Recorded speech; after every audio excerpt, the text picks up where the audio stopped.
The sun slowly dipped below the edge of the dirt road, painting the quiet, breathing world in copper hues. In his hands, the last box weighed more than it should, not because of its contents, but because of the responsibility he'd carried on his shoulders for so long it felt like a part of him. John paused for a moment, watching the new neighbor's house through the sweat trickling down his forehead. There was something about her he couldn't quite name, something that hummed between her meticulous care for every object and the way she avoided his gaze. She thanked him in a low, almost whispered voice, as if afraid of being overheard by someone who shouldn't be listening. She didn't ask where he was from, didn't offer water, didn't talk about the weather or the town. She just watched, with a distance that wasn't coldness but protection. John knew that look. It was the same one he saw in the mirror every morning, when he had to decide which of life's urgencies deserved attention first. "You don't need to pay me anything," he said, wiping his hands on the worn fabric of his shirt. "Neighbors help neighbors." She blinked slowly, as if the words needed time to sink in. There was something in that gesture that betrayed a lifetime accustomed to transactions, to value, to everything having a price. The surprise in her eyes wasn't feigned. It was real, and it bothered him in a way he couldn't explain. "Thanks," she murmured, putting away the wallet she'd already half opened. "It's just, I'm not used to it." The kids appeared at his window, curious as ever, watching the activity with that special attention youngsters dedicate to anything new.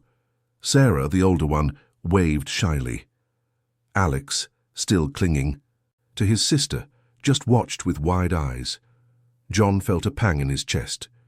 He always did when he realized they observed life happening through glass, as if the world outside was a movie they weren't old enough to watch yet. "Are those your kids?" the woman asked, and for the first time her voice carried something beyond courtesy. There was genuine curiosity there, mixed with something that seemed like envy, nostalgia. John couldn't tell. "They are," he replied, and the simplicity of the word carried all the weight of the world he bore alone. "Just the three of us here." She nodded in silence, like someone who understood what didn't need explaining.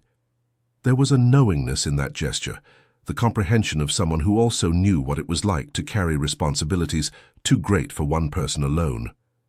The wind passed between them, kicking up dust from the road and bringing the scent of approaching rain. John looked at the sky, calculating how much time he had before needing to rush home and close the windows. Always calculating, always measuring, always chasing time that was never enough. "I should go," he said, but didn't move immediately. There was something about her that made him want to stay, not out of attraction, not yet, but out of recognition. It was like looking into a clouded mirror and realizing there was someone inside, even without being able to see the full face. "Of course," she replied, but she didn't step away either.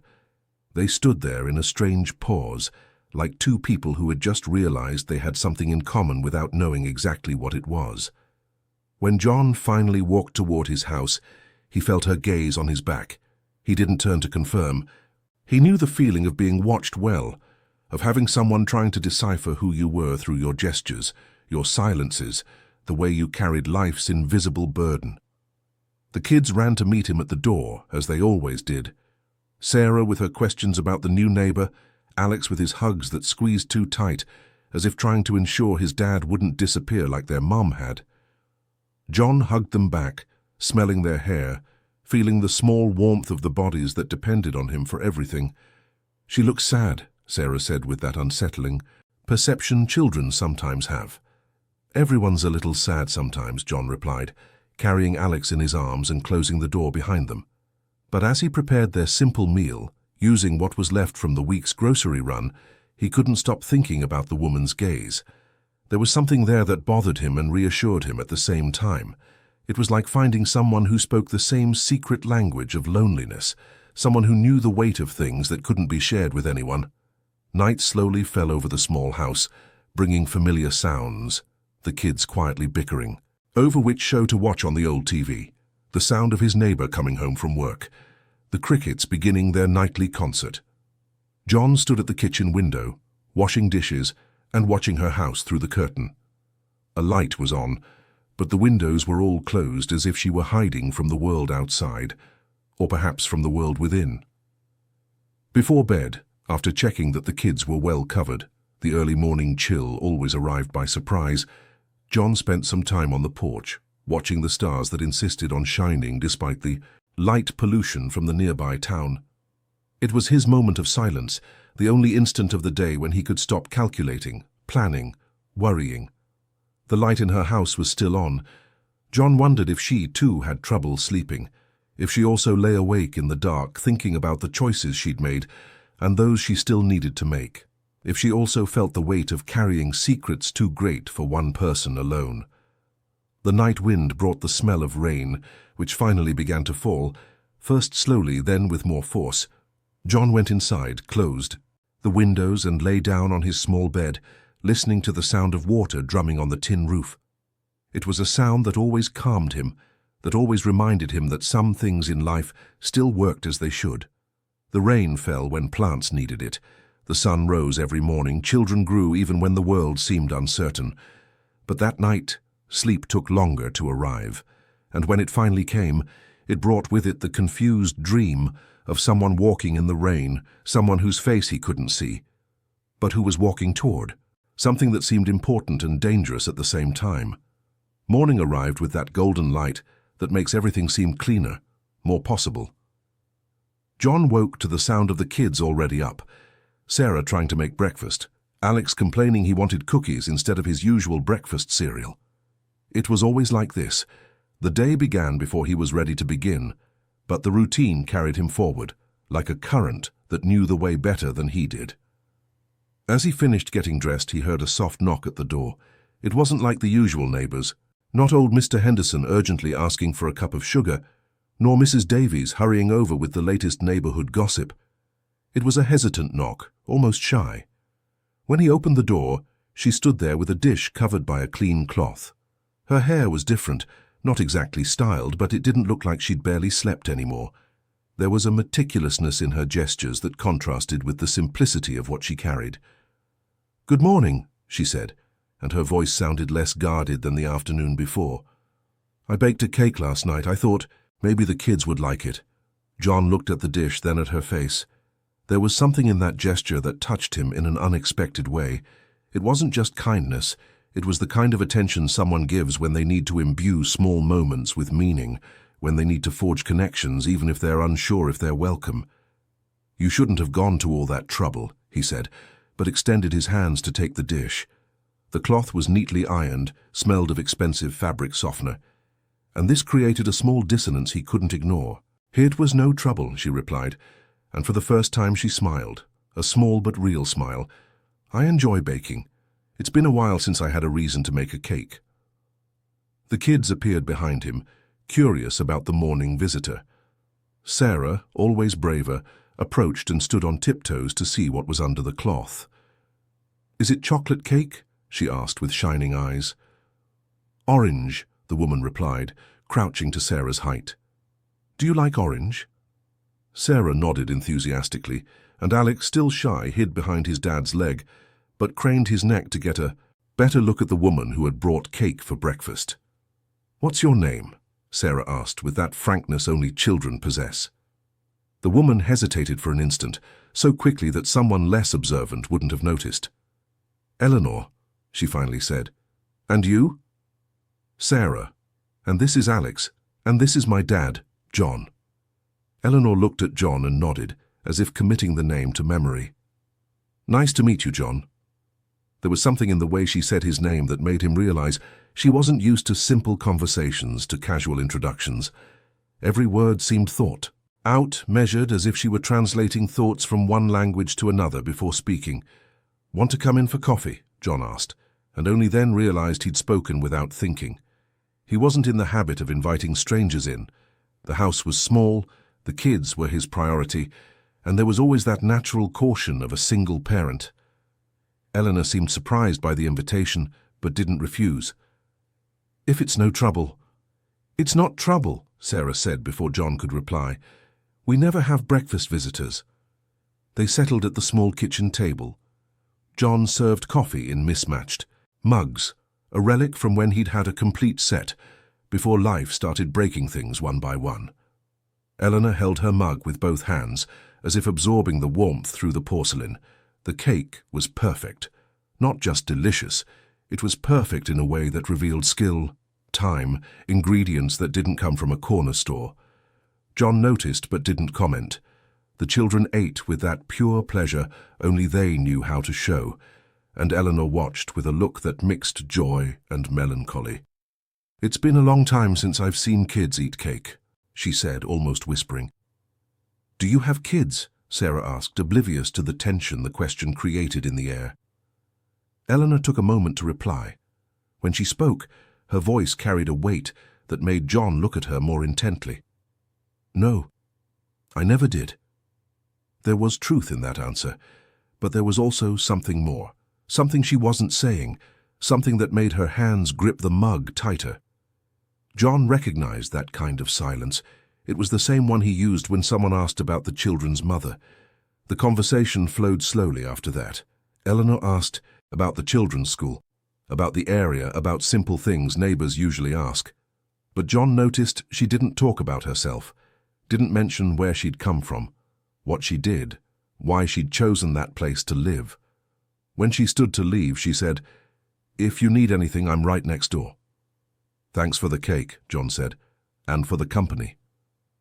Eleanor smiled again, still small, but less guarded. "Thanks for having me." After she left, the children were animated, talking about the kind neighbor who made cake better than their classmates' mums. John washed the mugs and put away the dish, thinking he should return it the next day. But what really caught his attention was Eleanor's phone. It had vibrated 3 times during breakfast, and each time she had quickly glanced at the screen and ignored the calls. The third time, John had managed to see part of the name on the screen, something starting with Doctor, before she completely turned the device off. That night, after the kids were asleep, John stood on the porch, watching her house again. A light was on, but this time he could see a shadow moving through the living room, pacing back and forth like someone nervous, restless. When he stood to go inside, he saw the shadow stop near the window. For an instant, he had the impression that she, too, was watching his house, trying to understand who these people were who had welcomed her for breakfast without asking uncomfortable questions. The next day, John took the clean dish back. He knocked on the door and waited, but no one answered. He left the dish on the porch with a simple note. "Thanks for the cake, the kids loved it," when he returned that evening. From his job on the farm, the note was no longer there. In its place, there was another. "It was my pleasure. I hope we can do it again soon." The handwriting was beautiful, elegant, the kind of penmanship learned in expensive schools. One more detail that didn't quite fit the image of someone who had moved to a dirt road in a small town. But John put the note in the kitchen drawer, along with paid bills and the children's school drawings. There was something comforting in knowing someone was there, someone who also seemed to be trying to build something new amidst the shattered pieces of a broken life. That night, for the first time in a long while, John slept without dreaming of problems he needed to solve the next day. He dreamed of the smell of orange cake and the sound of a woman's laughter he hadn't heard in his house for a very long time. It was a sound that made the house seem less empty, less silent, a sound that promised that maybe, just maybe, life could be a little less lonely from then on. The weeks that followed brought a new routine, subtle, like the change of seasons. Eleanor began to appear at just the right times, when the kids came home from school and John hadn't arrived from work yet, when Sarah needed help with math homework he couldn't quite explain, when Alex scraped his knee playing in the yard and needed someone who knew how to clean scrapes without making a fuss. She had a way with kids, not the exaggerated manner of someone trying to please, but that natural ease of someone who understood that children needed presence more than words. She'd sit on the floor to play with Alex, explain math problems to Sarah with infinite patience, and always knew when it was time to go home, before her presence turned from welcome to intrusive. John started noticing details he couldn't ignore. Her clothes were simple, but the fabric was too good, the cut too perfect for someone who shopped at local stores. Her shoes, though without apparent branding, had that solid quality that only came with a high price tag. And there was the phone, always put away, always silent when she was near them, but John saw the tension in her face when she checked messages. One afternoon, while fixing the fence that separated their 2 yards, he overheard fragments of a conversation Eleanor was having on the phone. She spoke softly, but the tone was different, firmer, more refined, using words she didn't use when talking to them. "I can't come back now," she was saying. "I need more time." John made noise with his tools to let her know he was there, and the conversation ceased immediately. When she appeared at the window a few minutes later, her smile was forced, tense. "Working on a Saturday?" she asked, trying to sound casual. "The fence won't fix itself," John replied, wiping sweat from his brow. "And good weather doesn't last forever." Eleanor nodded, but her gaze was distant, as if she were thinking about something entirely different. "Can I bring you some water?" "I'll take some," John said, more because he wanted to understand what was going on with her than because he was truly thirsty. She returned with a glass, not plastic like everyone else on the street used, full of iced water with a few drops of lemon. It was a small detail, but it revealed care and attention to the small pleasures most people had forgotten to notice. "Eleanor," John said, handing back the empty glass, "are you okay?" She looked at him with surprise, as if she hadn't expected the question. For a moment it seemed like she was going to say something important, something true. Then the moment passed. "I am. Why?" "I don't know. You seem troubled by something." Eleanor laughed, but it was a joyless laugh. Everyone worries about something, don't they? It was true, but it wasn't an answer. John knew the difference between life's normal worries, bills, work, kids, and the kind of tension she carried. It was the kind of weight that came from secrets, from decisions that couldn't be undone, from pasts that refused to stay in the past. That night, after the kids were asleep, John saw strange activity on the street. A car stopped in front of her house. It wasn't a local car. It was too big, too new, too silent. Someone got out and spoke with Eleanor at the door. The conversation lasted only a few minutes, but even from a distance John could tell it wasn't friendly. When the car left, Eleanor stood at the door for a long time, staring at the dark street as if expecting it to return. The next day she was different, more tense, more distant. When Sarah tried to show her a drawing she'd made, Eleanor praised it mechanically, without really looking. When Alex tried to tell her about a bird he'd seen in the yard, she nodded without listening. John waited for the kids to go out and play, then approached her. "What's going on?" he asked directly. "Nothing," she replied, but her voice trembled slightly. "Eleanor." John stopped in front of her, forcing her to look him in the eyes. "I'm not one to stick my nose where it doesn't belong, but you're scaring the kids, and you're scaring yourself too." She closed her eyes, took a deep breath, and John saw the struggle happening within her. When she opened her eyes again, there were tears she wouldn't let fall. "It's complicated," she finally said. "All of life is complicated. The difference is whether we face it alone or accept help." "You don't understand." Her voice dropped to a near whisper. "If I tell you, you might regret ever meeting me." John studied her for a long moment. There was real fear there, fear of rejection, of judgment, of consequences she couldn't control. It was the same fear he had felt when he had to explain to people why he was raising the children alone. "Try me," he said simply. Eleanor looked at him as if trying to gauge his sincerity, trying to calculate if she could trust him with whatever she was carrying. Then she looked at the children playing in the yard, at the simple house, at the quiet life they had built there. "I'm not who you think I am," she finally said. "I figured," John replied. "The thing is, who you really are matters less than who you choose to be." It was the first time he'd seen her truly cry. They weren't dramatic tears, but that kind of silent weeping from someone who has carried a burden for too long and finally finds someone willing to help carry it. "My real name is Eleanor Vance," she said, and John saw how difficult it was for her to say that surname. "My grandfather owned one of the largest construction companies in the country. When he died, I inherited everything." John waited. There was more, he could feel it. "But I never wanted any of it. I never wanted the money. I never wanted the responsibilities. I never wanted the life they planned for me. So I ran away. And now they want you back. Now they want me back, she confirmed, and they won't take no for an answer much longer. John looked at her, truly looked. He saw the woman who baked orange cake for children she barely knew, who lovingly cleaned scraped knees, who sat on the floor to play. He saw someone who had chosen simplicity over privilege, someone who had traded everything the world considered valuable for the chance to just be human. And what do you want to do? Eleanor looked at the children, at his house, at the life she had begun to build there. I want to stay, she said, and there was determination in her voice now. I want to stay and find a way to make this work. Then stay, John said, as if it were the simplest thing in the world. It's not that easy.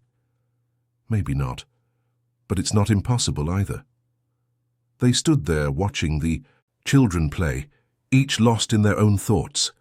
Something was changing between them, not just the knowledge of her secret, but the realization that both were striving to build lives that made sense in a world that didn't always make sense.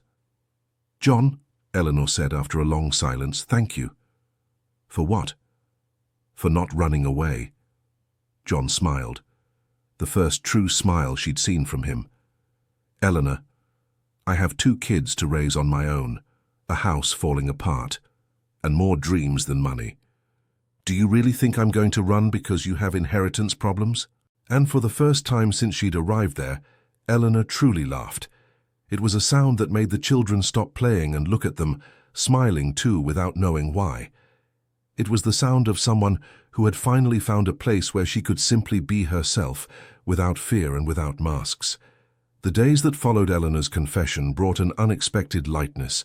It was as if the weight of the secret, once shared, had become lighter for both of them.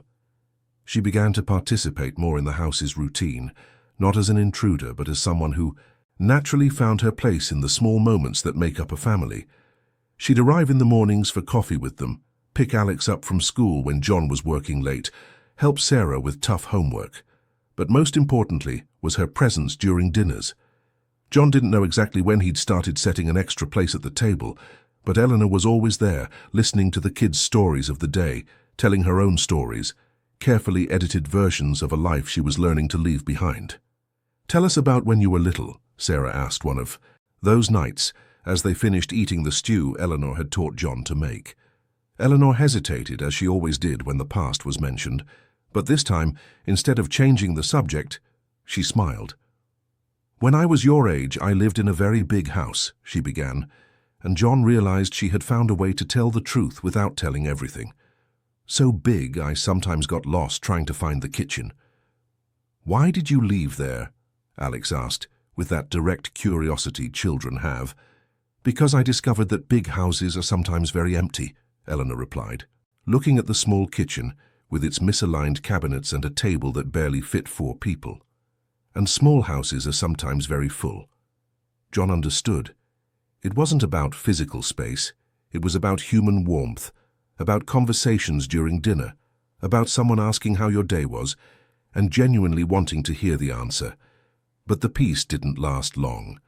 The next morning, John woke to the sound of raised voices coming from the yard. When he looked out the window, he saw a man in a suit talking to Eleanor near the fence. It wasn't a friendly conversation. The man gestured a lot. Eleanor kept her arms crossed in a defensive posture. John quickly put on a shirt and went outside. The children were still asleep, but he didn't want them to wake up to that noise. You can't just disappear like that, the man was saying when John approached. The company needs you, the family needs you. I already said I'm not coming back, Eleanor replied, and her voice was different, colder, more distant. It was the voice of someone who had grown up giving orders, even when she didn't want to. The man noticed John's presence and looked him up and down, assessing him. And who might this be? A friend, Eleanor said quickly, but John noticed the tension in her answer. Friend, the man repeated, and the way he said the word carried all kinds of judgment. Eleanor, you're being ridiculous. This here, he gestured at the simple house, at the dirt road, at the life she had chosen. This isn't a life for someone like you. Someone like me. You know very well what I mean.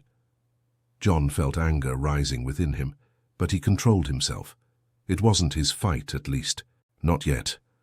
But the way that man looked at everything around him, as if it were dirty, inferior, insignificant, struck a nerve John didn't know he had. "Dr. Miller," Eleanor said, and John noticed she was using the same tone of voice she used with the children when they did something wrong. "I appreciate your concern, but my decision is made." "Your decision?"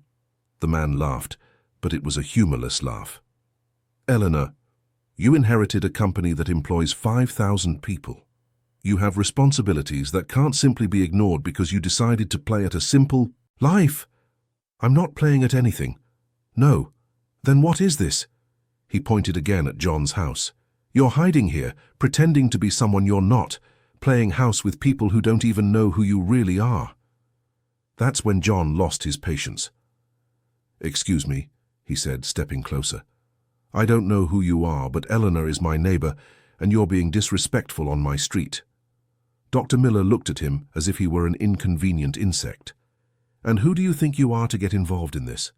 "Someone who cares about her," John replied simply. "Cares?" The man laughed again. "You don't even know who you're talking to. This woman inherited more money than you'll see in your entire life. She has obligations, responsibilities." "She has choices," John interrupted. "And from what I can see, she's already made hers." Dr. Miller looked from John to Eleanor, and something in his expression changed. It was as if he finally understood that he wasn't just dealing with a temporary escape. "Eleanor," he said, and now his voice was lower, more dangerous. "You're making a mistake that could have consequences for many people." "What kind of consequences?" "The kind you won't want on your conscience." There was a threat there, veiled but clear. John saw Eleanor grow even more tense, saw the fear return to her eyes. 2 weeks, Dr. Miller said, checking his expensive watch. "I'll be back in 2 weeks, and I expect to find you with your bags packed." He turned and walked toward the black car parked on the corner. Before getting in, he stopped and looked at John one last time. "You should be more careful about who you choose to protect," he said. "Sometimes protection costs more than you can afford." The car drove off, leaving a cloud of dust and a heavy silence. Eleanor stood rooted where she was, staring at the empty street as if she could still see the car. "Eleanor," John said softly. "He wasn't bluffing," she said without looking at him. "About the consequences." "What consequences?" Eleanor turned to him and John saw that she was crying again. "The company is in trouble. Problems that can only be resolved if I go back and sign some documents. If I don't go back..." "If you don't go back, what?" "A lot of people will lose their jobs." John understood. It wasn't just about her escaping a life she didn't want. It was about 5,000 people who depended on decisions only she could make. "And if you go back," he asked, "if I go back, I'll never be able to leave again."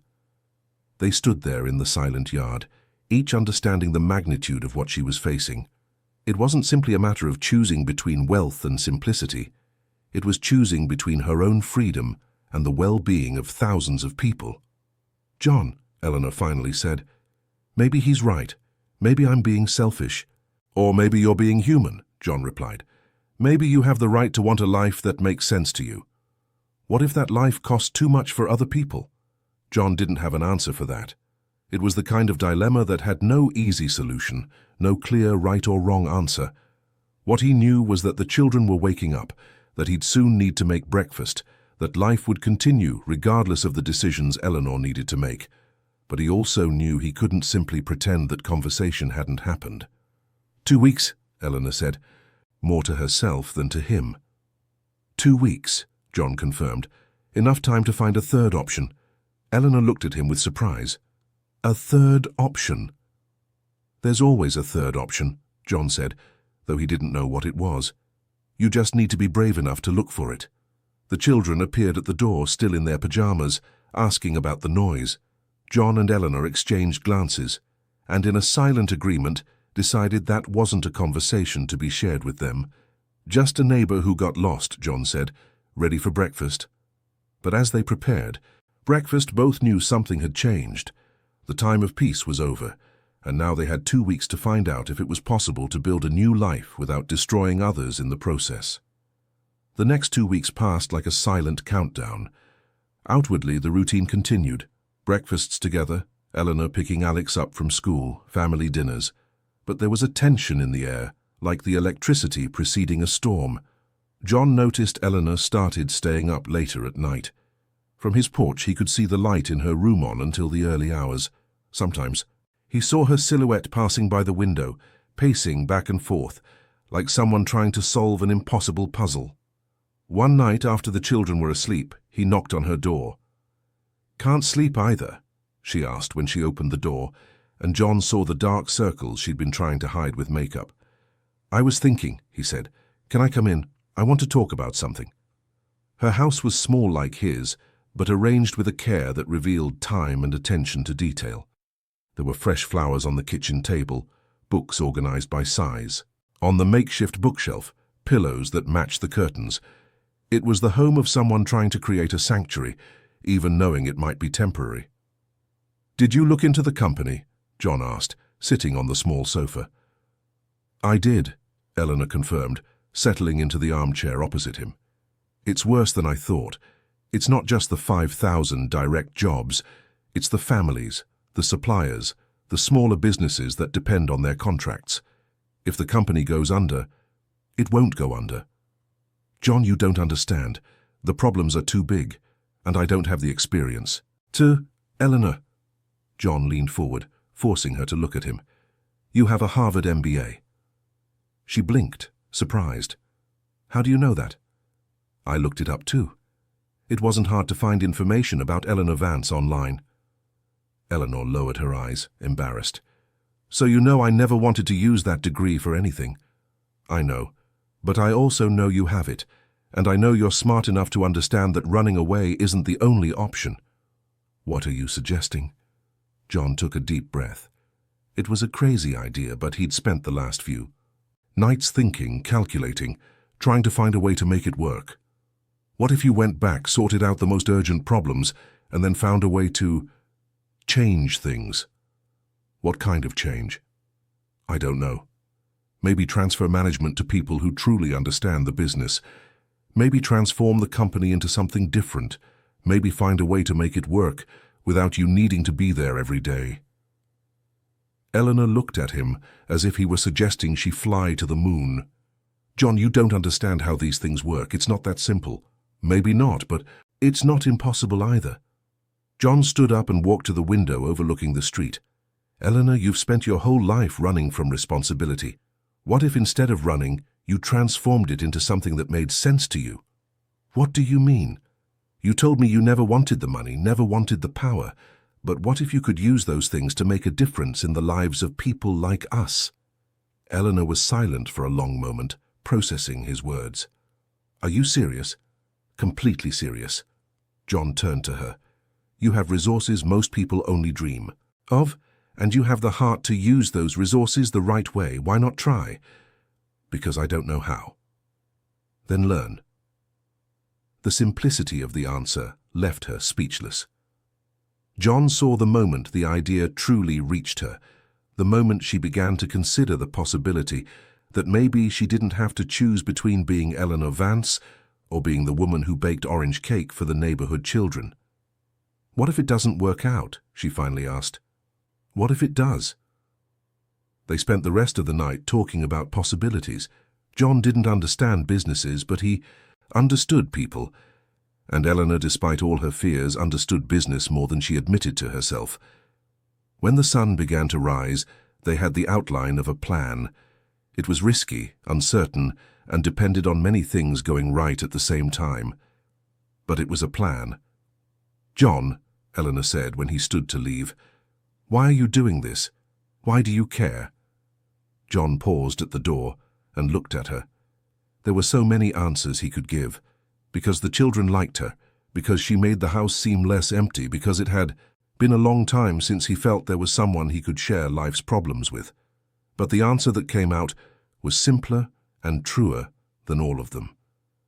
"Because you matter," he said. "To me, you matter." Eleanor felt tears in her eyes, But this time they weren't tears of fear or frustration. They were tears of someone who had spent her whole life feeling like a problem that needed solving, and who had finally found someone who saw her as a person deserving of protection.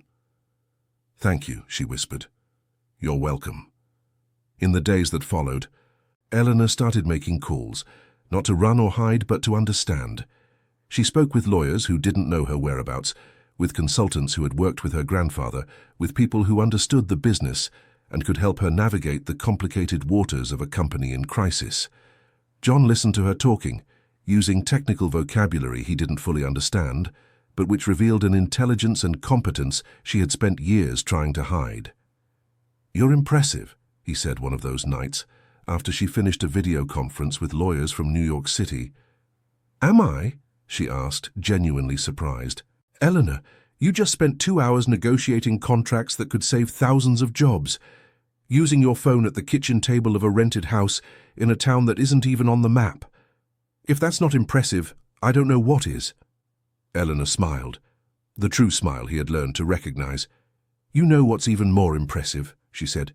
"It's that for the first time in my life, I'm using this cursed inheritance for something that makes sense." "What do you mean?" "I'm saving the company, yes, but not to go back to being the Eleanor they want me to be. I'm saving it so I can transform it into the company I always wanted it to be." John didn't ask what she meant by that. He knew he'd find out in due time. What he knew, watching her work, was that Eleanor had finally found a way to be all the things she was at once. The woman who inherited a fortune, the woman who ran from responsibilities, the woman who baked orange cake, and the woman who could change the lives of thousands of people with a few signatures and smart decisions. And for the first time since she'd appeared in his life, John began to believe that perhaps they could find a way to make everything work. Dr. Miller arrived on a Monday morning, precisely 2 weeks after his first visit. John was getting ready to leave for work when he saw the black car pull up in front of Eleanor's house. This time he wasn't alone. There was another man in the passenger seat, older, in an even more expensive suit. John hesitated.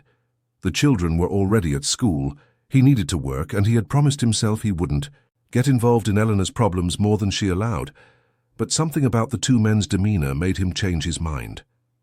He knocked on Eleanor's door before the visitors reached her. "They're back," he said simply. Eleanor nodded. She was dressed differently today. Not the simple clothes she wore daily, but a dark dress, hair pulled back, a straighter posture. It was as if she were preparing for a war and had chosen her armor. "You don't have to stay," she said. "In fact, it might be better if—" "I'm staying," John interrupted.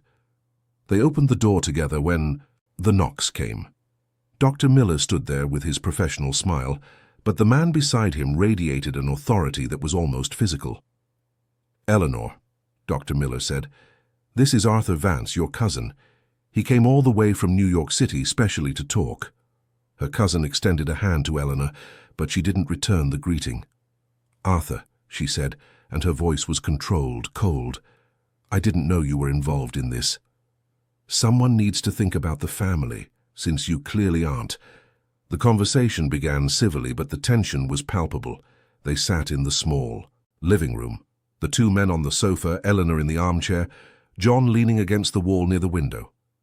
"Eleanor, let's get straight to the point," Arthur said. "You disappeared for 3 months. In that time, the company lost 2 major contracts. Shares dropped 20%, and we're dangerously close to not making next month's payroll." "I know," Eleanor said calmly, "and I've already taken the necessary steps to reverse the situation." Dr. Miller and Arthur exchanged glances, clearly surprised. "What steps?" Dr. Miller asked. "I renegotiated the contracts you'd written off as lost. I secured a bridge, a loan to cover payroll for the next 6 months, and I found 2 investors interested in coming in as minority partners." The silence in the room was absolute. John saw Arthur's expression change from condescension to confusion, then to something that looked like reluctant respect. "How?" Dr. Miller finally asked. "Phone, internet, and a few people who still believe that Vance Construction can be more than a poorly managed family business." "Eleanor," Arthur said, and his voice was different now, "this is impressive, but you can't run a company remotely. You need to come back." "No." "What do you mean?" "Toe?" Eleanor stood up and walked to the window. John could see the tension in her shoulders, but he could also see determination. "I'm going to save the company," she said, "but I'm not coming back to be the Eleanor you want me to be." "Then how do you intend to do that?" "I'm going to hire a CEO, someone who truly understands construction, who knows the market, who can make the day-to-day decisions. I'll retain controlling interest, but I'll delegate management." "And the board will accept that?" Dr. Miller asked.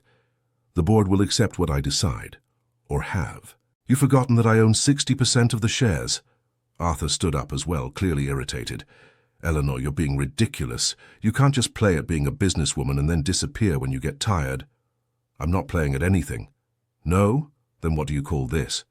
He gestured at the simple house at John in the window. "You left everything behind to play at being poor?" That's when Eleanor lost her composure. "I left everything behind to be human," she said, and her voice rose for the first time. "To discover who I am when I don't have an army of people telling me what to do, how to dress, who to talk to discover what it's like to wake up in the morning and know that people like me for who I am, not for what I have." "Eleanor, no."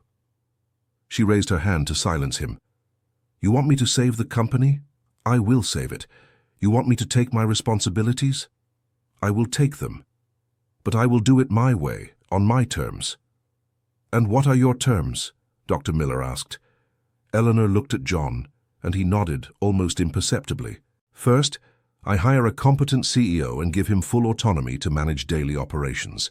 Second, we convert 20% of the company's profits into a social fund for affordable housing construction.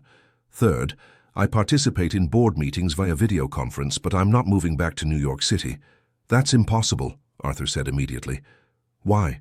Because that's not how things work." "Maybe it's time to change how things work." John saw the moment Dr. Miller realized Eleanor wasn't bluffing. He also saw the moment Arthur understood that the cousin he knew had disappeared, replaced by someone he didn't. "Know how to manipulate." "Eleanor," Dr. Miller said calmly, "are you sure about this? Because if you make these changes, you won't be able to go back." "I'm sure." "What if it doesn't work out?" Eleanor smiled, not the polite smile she used before, but the true smile John knew. "Then at least I'll have tried to do something worthwhile." Arthur looked from Eleanor to John, trying to understand what had happened there, in that small house that had transformed his cousin from a reluctant heiress into a determined businesswoman. "All right," he finally said, "we'll try it your way." "But if this goes wrong—" "If it goes wrong, the responsibility is mine," Eleanor interrupted. "It always has been."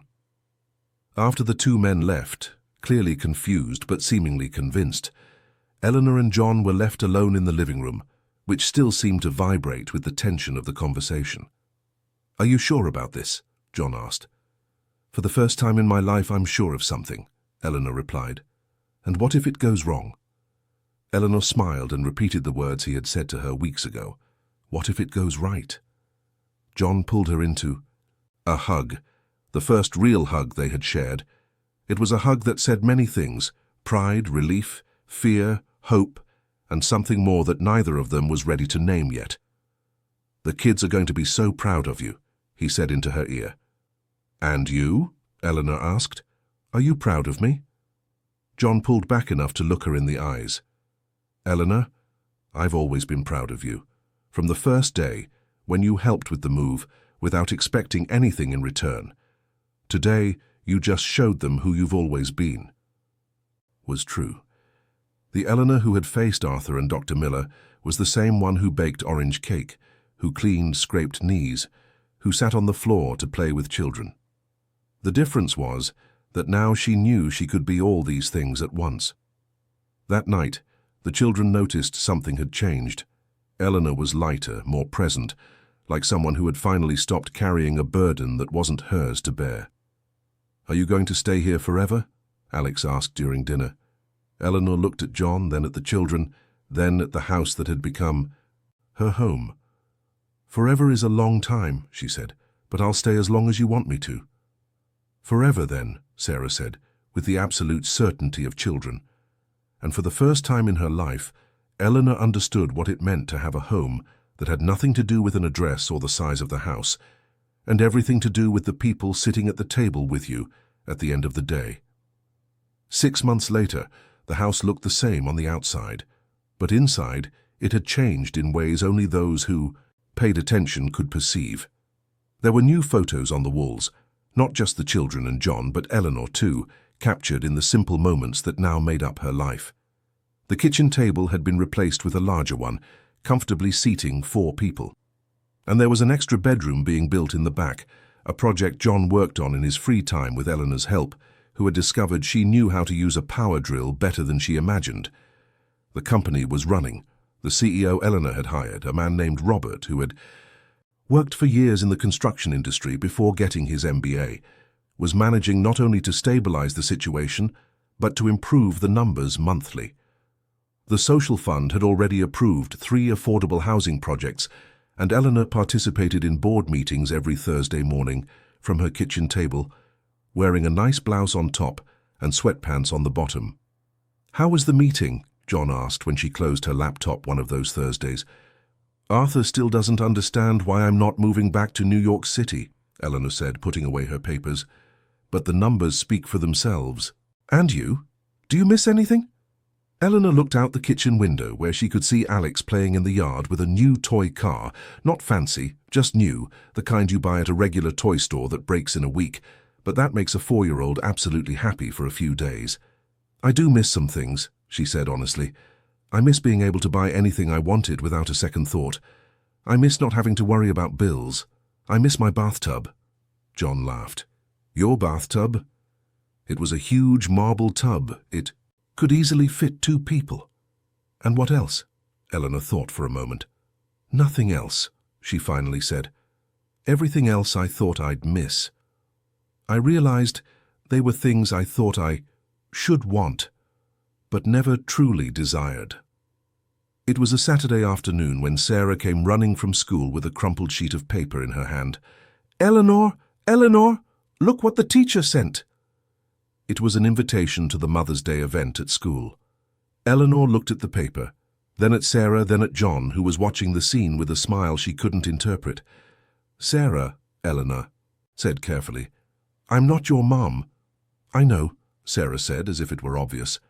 "But you're the most like a mom I have right now, and the teacher said it could be anyone special from the family." "Family," Eleanor repeated, testing the word on her tongue. "You are family," Alex said, who had stopped playing to join the conversation. "You live here, you eat with us, and Dad's happier when you're around." John felt his face flush. "Alex, it's true," the boy insisted. "You smile more when Eleanor's here, and you don't stare at the ceiling at night anymore." Eleanor looked at John with an amused expression. "Stare at the ceiling at night?" "Sometimes," John admitted, "when I'm worried about something. And not anymore. Now I have other things to think about at night." There was something in the tone of his voice that made Eleanor look at him more intently. There was something he wanted to say but wasn't, something that had been vibrating in the air between them for weeks, but that neither of them had the courage to touch. "What kind of things?" she asked, ignoring the children who were chasing a butterfly in the yard. John hesitated. They had found a delicate balance in recent months, companionship, partnership, an intimacy that grew slowly, but that neither had clearly defined. It was as if both knew something was there, but were afraid of spoiling it by naming it too soon. "I think about how things have changed," he finally said, "how everything got better." "Better how?" "The house is noisier. The kids laugh more. I sleep better. I have someone to talk to about my day." He paused, then continued in a lower voice. "I have you." Eleanor felt something stir inside her chest, something warm and frightening at the same time. "John, I know it's complicated," he said quickly. "I know your life isn't simple, that you have responsibilities I don't even fully understand. I know all this is new to you, and maybe you're still figuring out what you want." "I've already figured out what I want," Eleanor interrupted. John looked at her, waiting. "I want this," she said, gesturing to the house, to the children, to the 2 of them. "I want to wake up in the morning and know you're here. I want to help Alex with his homework and listen to Sarah's stories. I want to join board meetings in my pajamas and build the new room and find out if I really know how to use a power drill. And? Eleanor smiled, the smile he had learned to love, the smile that only appeared when she forgot to worry about anything beyond the present moment. And I want you, she said. I want everything with you. The kiss happened slowly, as everything between them had. It wasn't the dramatic kiss of the movies, but the kiss of two people who had learned to know each other before falling. In love, who had built a friendship before discovering love. "Gross!" Alex shouted from the yard. "You're kissing!" "Finally!" Sarah shouted, clapping her hands. "We've been waiting for ages!" John and Eleanor laughed, without fully separating. "Ages?" Eleanor asked. "At least 2 weeks," Sarah confirmed seriously. "We even made a bet." "A bet?" "Alex bet you'd kiss before my birthday. I bet it would be after." He won. "And what was the prize?" John asked, curious. "Whoever won got to choose the birthday cake flavor," Alex explained. "I choose chocolate." That night, after the children were asleep, John and Eleanor stayed on the porch watching the stars. It was his old ritual, but now she was there too, nestled in the space between his arm and his chest, as if she had always belonged there. "John," she said in the dark, "can I tell you a secret? Another one. This one's different. It's about before." "Before what?" "Before here. Before you. Before I found out who I was, when no one was telling me who I should be." John waited. "I never thought it was possible to be happy," Eleanor said. "I thought happiness was one of those things that happened to other people, or that happened by accident and didn't last long. And now I know that happiness isn't something that happens to you. It's something you build, slowly, with people who matter, by making choices that make sense." John kissed her again, this time on her forehead, a kiss that meant protection and promise at the same time. "Eleanor," he said, "welcome home." She closed her eyes and breathed in his scent, the scent of the house, the scent of the life they had built together. "Thank you for letting me stay," she whispered. "Thank you for wanting to stay," he whispered back. And there on that small porch, looking at the stars that shone over a dirt road in a town that wasn't even on the map, they understood that they had found the most precious thing there is, a place in the world where they could be completely themselves, completely accepted, completely at home. The last thing Eleanor thought before falling asleep, in the double bed they'd set up together in the room she now shared with John, was that she had spent her whole life looking for freedom in the wrong places. She had looked for it in solitude, in isolation, in escape. And she discovered that true freedom was in choosing to stay, in choosing to build, in choosing to love and be loved in return. Outside, the rain began to fall softly on the tin roof, creating that gentle music that lulls peaceful dreams. It was the sound of people who had finally found their place in the world and who knew that the best of life was still to come.